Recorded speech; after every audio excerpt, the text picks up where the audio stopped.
Hello everyone and welcome to yet another edition of New Reads.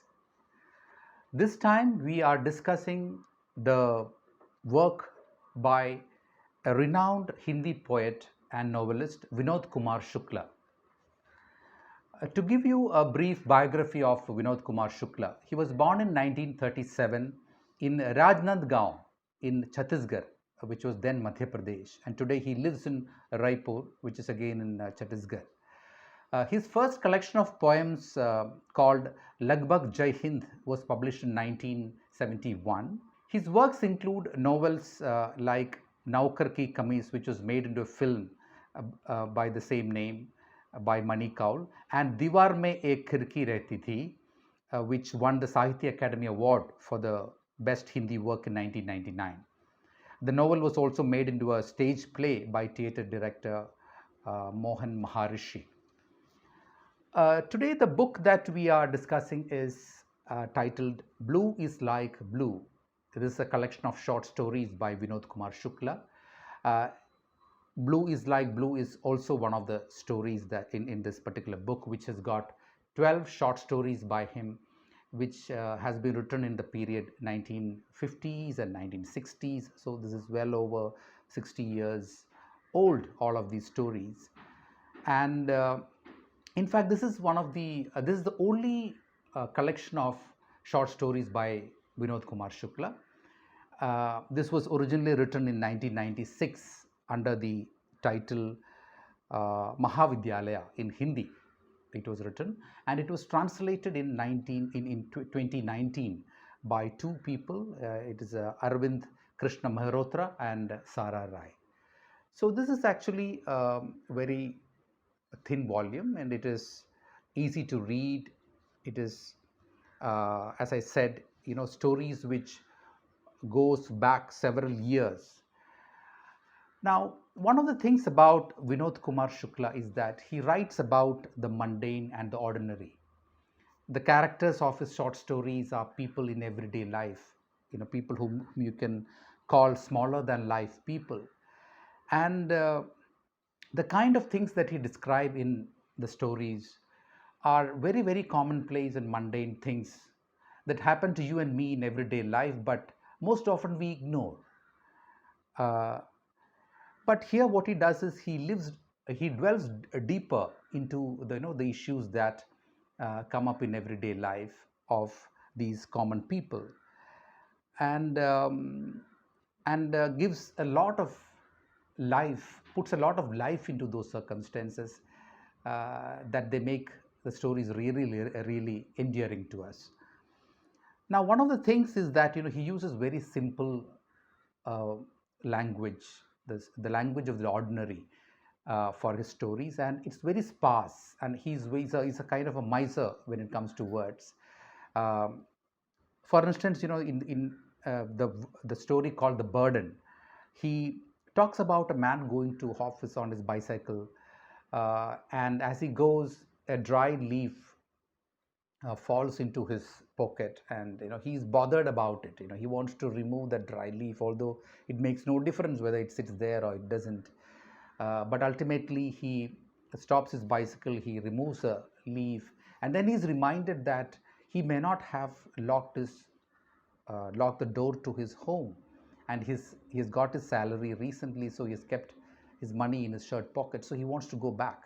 So this is again that something that happens in everyday life, where you tend to think that you have forgotten to lock something or forgotten to do something, and then you pursue with so much of interest, and even if you get about doing things, these remain in your subconscious mind.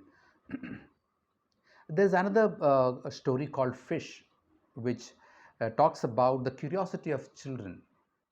When fish, most of them live fish, is brought into the house to be cooked. Some of them are dead, some of them live, some of them half dead.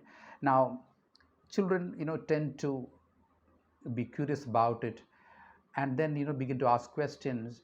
In fact, it looks very ordinary, the kind of questions kids would have at that age.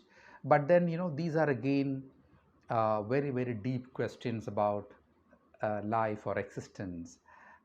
Just like it reminds me of Walt Whitman's Leaves of Grass, where the child asks this question about, the seemingly simple question as to how this, leaf sprout has come to, or this grass has come to existence. And the poet says that, if I am able to uh, solve or tell you the mystery behind this grass, I can tell you the mystery behind the whole universe. So these are mundane things, but they open a window to um, larger things, larger questions about life and about existence itself. There is another story called The Man in the Blue Shirt, where the ordinary life on a street is captured. There are people going around, and then this young boy notices a man with carrying curd on his shoulders, to be sold to somebody or to be given to somebody, going in one direction, but he doesn't see him return. But again, he sees him going in the same direction. So, how can a man go to one place and not return, and how does he miss it? So, it becomes a big issue of his life. So, here again, you have people who seemingly don't have anything much to do, but at the same time, these are things that occupy their everyday life so much. You're worried about the street, who has gone which side, whether he's returning, what's the color of shirt he's wearing, where does he come from, his occupation, his character, everything is being discussed. Um, I think lives must have come a long way from the 1950s and 60s, but then these stories are even relevant today because these are some of the feelings, the human feelings that and character that refuses to go away. Uh, so in a way, Vinod Kumar Shukla is a very, very frugal storyteller.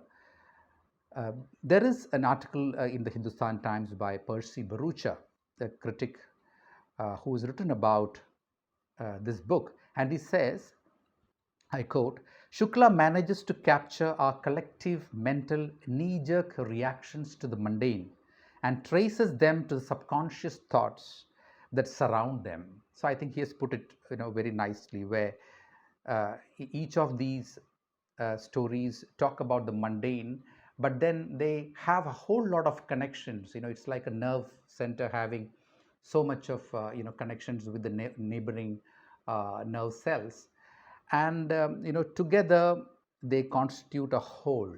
So what we dismiss as very commonplace or quotidian is brought to life in a big way, is chronicled by Shukla. um, in fact, this particular collection has 11 stories, whereas the one, um, Old Veranda, is actually an autobiographical piece.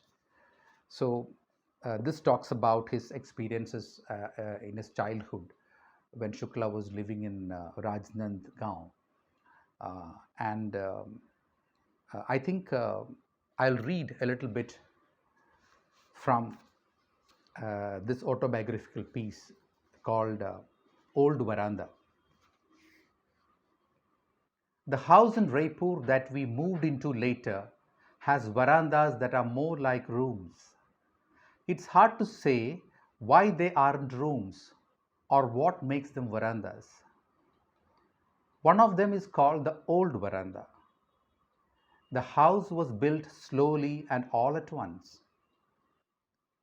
Since one of the verandas was the old veranda, the other one became the new one. The old veranda of our house in Rajnandgaon is now in the house in Raipur. The pole star in Raipur is the same pole star that was in Rajnandgaon. Because there is a sky and the pole star, the homeless do not feel that they are homeless, but that they live in the same one place under the same sky, which is the same everywhere. Even as a little boy in Rajnandgaon, I would think about the universe. However, much you may learn about, however much you may learn about it afterwards, you never forget those early associations. And after a few paragraphs, he talks about this. The old veranda in Rajnandgaon ran along the front of the house, and the new one was built at right angles to it. The new veranda remained the old veranda, even when the house was in ruins. When the foundation for the new veranda was being dug, they found a lot of worthless cowries, enough to fill several gunny sacks. Adjoining the old veranda was the birthing room, where even during the day it was dark inside. The only light came in from the door when it opened, the light like a sentry to keep the darkness from escaping. The darkness of the night remained in the room. In this way, there were in the room two darknesses. So this is the kind of style that he writes in. I mean, it uses simple words, but each some of his sentences are really heavy with so much of connotations, so much of meaning, and the use of phrases that are seemingly simple, where you say the house was built slowly, but at the same time, very soon. Similarly, his other phrases in some of his uh, works, like the crowd is like a crowd, because rather than go on to explain what a crowd is, you just say the crowd is like a crowd, or blue is like blue. So these are the kind of phrases that he brings into his writing, which reminds one of Vaikom Muhammad Bashir in Malayalam, who is another writer who has brought in a lot of mundaneness into his writing. He writes about the ordinary things, the ordinary lives, the simple foibles of everyday life of village folk, but then he at the same time discusses or asks certain very very large questions about life, and that is what makes it extremely readable. So this is a book which is really interesting. I mean, my attempt was also to know the writer. I have not earlier read much of his poems. So this was for me a window into the writing of Vinod Kumar Shukla. So my next attempt would be to read and understand some of his poetry. This is a kind of book which can quickly read. I mean, this is one of my lockdown reads. You can quickly read through, but then you will be missing some of the great ideas if you sometimes don't reread some of these, uh, short stories, and they would be really worth it. So this is all for this time. I hope you grab a copy of Blue is Like Blue, and I hope you enjoy reading uh, Vinod Kumar Shukla. Thank you so much for watching. Have a nice day.